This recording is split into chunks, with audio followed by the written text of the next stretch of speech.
Bon dia i bona hora, soc en José Carlos Núñez, psicòleg i orientador educatiu a Barcelona.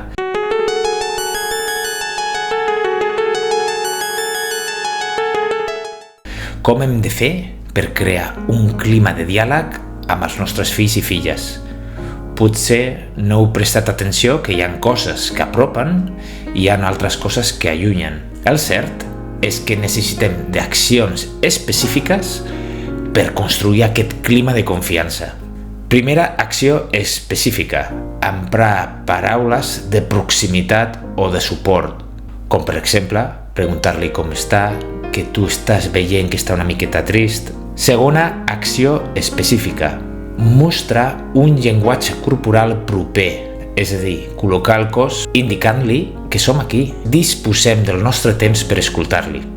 Per exemple, deixant el mòbil sobre la taula, apropant-nos amb el cos, tot això dona accessibilitat i genera el clima de confiança necessari per al diàleg, perquè li oferim un espai d'afecte i seguretat. I no oblideu detalls com picada d'ulls, petons amb la mà.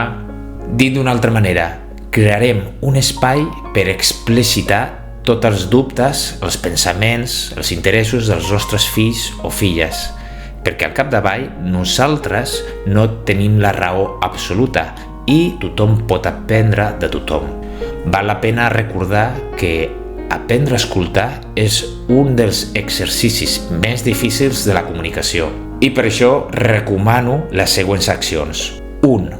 Quan els nostres fills o filles parlin, no els interrompim. Deixem que puguin explayar-se i puguin explicar i tinguin aquest temps per poder raonar tot el que passa dins del seu cap. A més, ens ajudarà a recollir la informació perquè nosaltres anem construint el mapa mental del que està succeint. Una vegada ells o elles han explicat tot el que tenen al seu cap, nosaltres hem de respondre d'una manera clara i entenedora.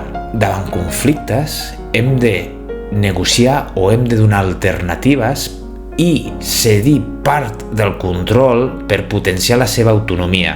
Això sí, sense deixar de fer el que es tenia previst en un principi. Finalment, hem de reconèixer totes les accions positives que han fet i hem de donar-li un reforç positiu, perquè això funciona millor que el prohibir o la negació constant.